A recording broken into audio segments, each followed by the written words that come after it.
Welcome back, ladies and gentlemen, to a brand new monthly ranking, ladies and gentlemen. I know where this is May 1st. Happy May to everyone. We're going to stop and rank all of the April 2022 releases that I saw. So without further ado, we're going to do my ranking. I've seen 8 films in the month, which is really, really exciting. One of my more popular months. I saw 1, 2, 3, 4, 5, 6, 1, 2, 3, 4, 5, 6. Sorry, 6 movies in the month.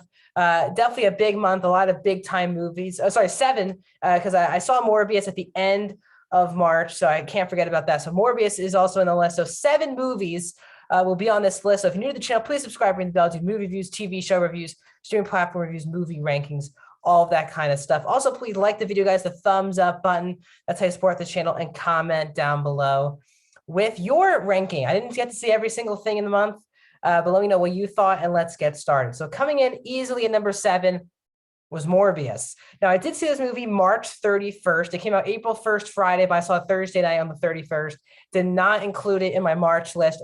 Did put it here in my April list.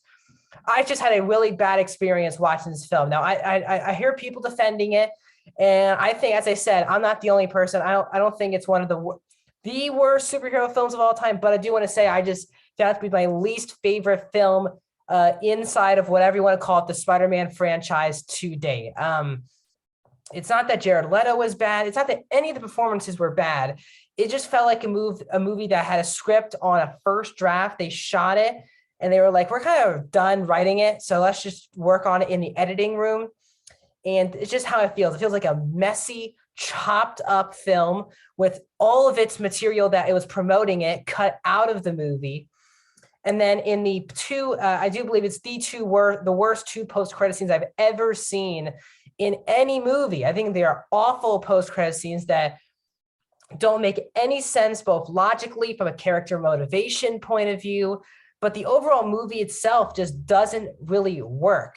The villain learns his powers much quicker than Morbius, which is not explained whatsoever.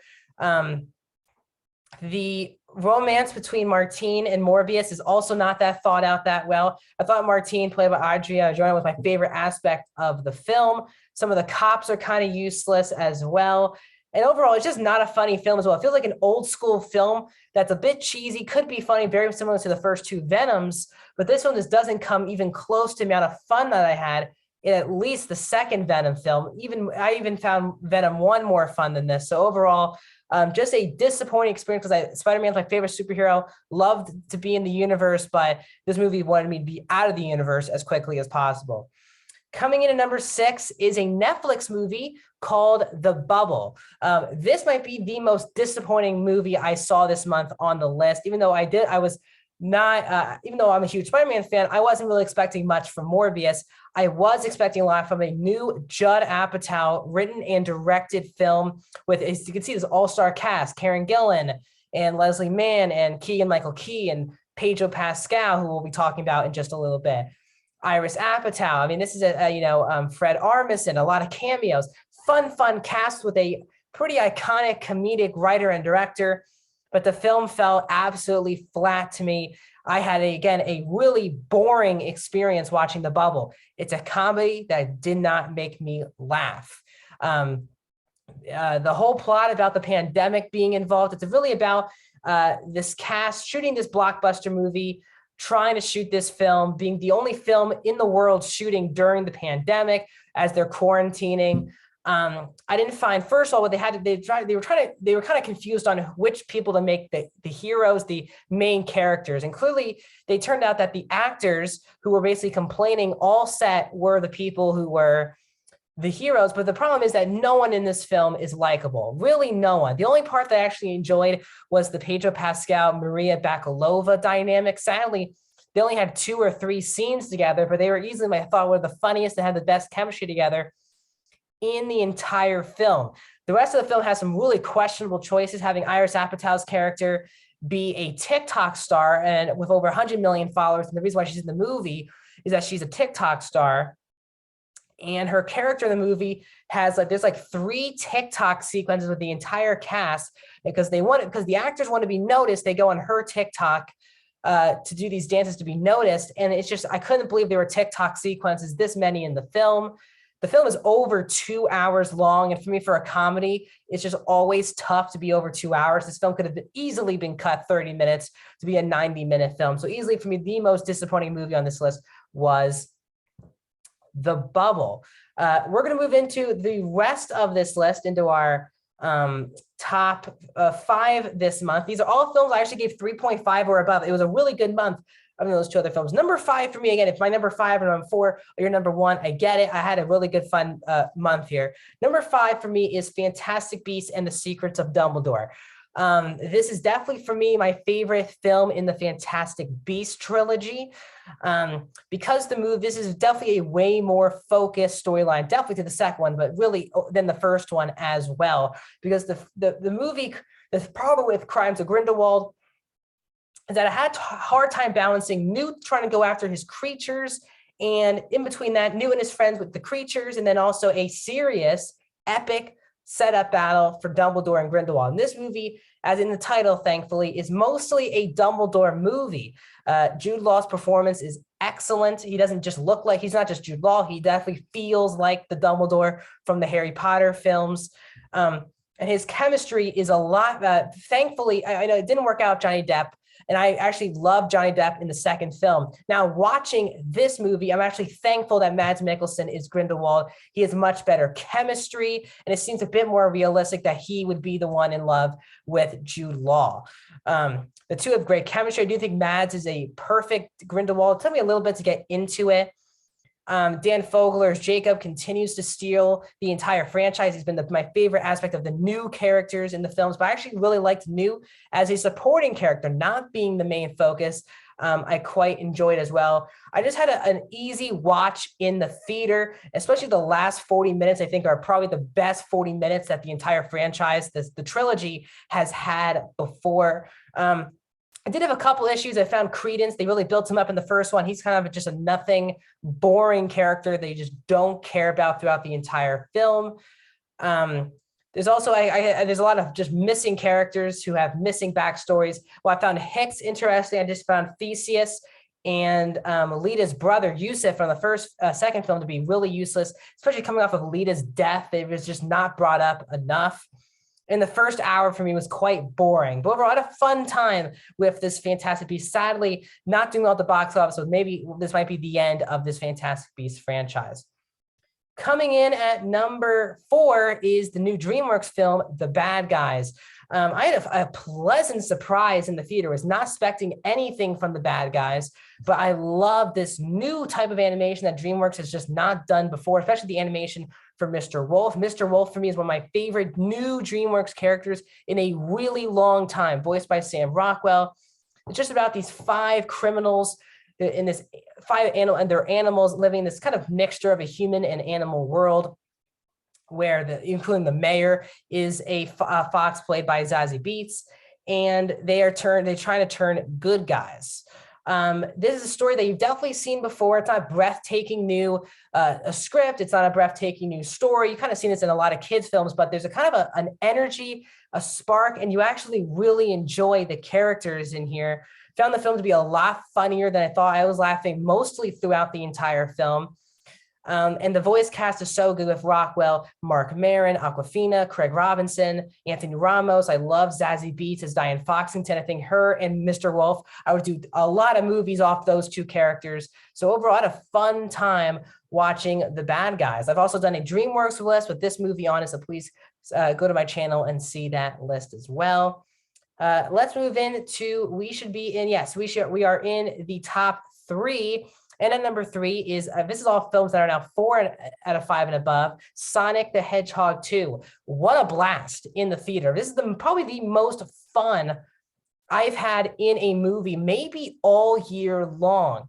This is a fun, quick, in and out type of kids film that I wish more type films, especially IPs, were making today. The things that really worked about the first one, they did more of, and the things that really didn't work, they did a bit less of. That's what good sequels do. And I do believe that Sonic the Hedgehog 2 is an improvement over the first film. They absolutely nailed Tails, who was voiced by the same actor who voiced Tails in the original games. And Idris Elba stole the whole movie for me, playing Knuckles. And having the Knuckles and then Jim Carrey coming back to do Robotnik was amazing. Ben Schwartz continues to be great as Sonic, but when the movie is actually focused on Sonic and Tails versus Knuckles and Robotnik, the movie works. There's a big part in the second act where we have to go back to James Marsden and Tika Sumpter and Natasha Rothwell. There's a wedding in Hawaii, and there's a big like 10, 15-minute chunk where our main four are not in the movie. And while it's an entertaining sequence, you are desperately missing the Sonic action. So that's my only like main problem with the movie. And I don't think Robotnik is as funny as he was in the first film, but I had a pleasant surprise. This is a really good, I think the best video game movie of all time. And this past weekend already passed to be the most highest grossing video game movie domestic of all time. So good things to come for the Sonic franchise. Number 2 for me is a film that really no one's talking about, and that is a movie called Apollo 10.5: A Space-Age Childhood, which is on Netflix. This is an animated film directed by and written by Richard Linklater, the guy who brought you Before Sunrise and Boyhood and School of Rock. I found this film to be one of the most, I think this will go down as probably the most underrated movie I've seen so far this year. It's about this, a man narrates his story of a 10-year-old boy in 1969 Houston, weaving tales of nostalgia with fantastical account of a journey to the moon. Jack Black is our narrator, and this film is also shot basically for live action and then animated over it. As you can tell, Zachary Levi does look like Zachary Levi there, and Glenn Powell. Beautiful film that does nostalgia for someone like me. He wasn't even alive in the 1960s. This film has a bunch of nostalgia of what life was back in 1969, especially for people who were working with NASA for people to go to the moon.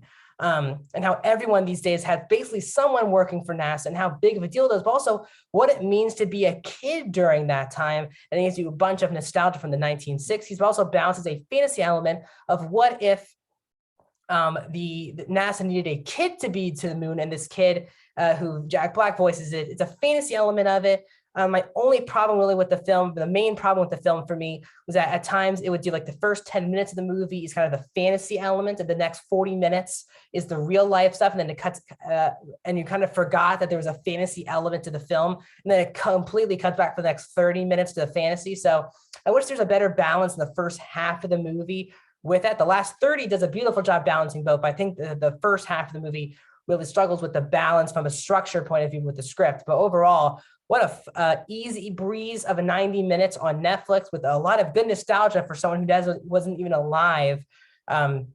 1969. But coming in first place, guys, in the month, movie I just saw, The Unbearable Weight of Massive Talon. I had an absolute blast. I had a lot of fun this month in the movies with Sonic, Bad Guys, Fantastic Beasts, and really this one. I had an absolute blast with my friend in the theater watching this film.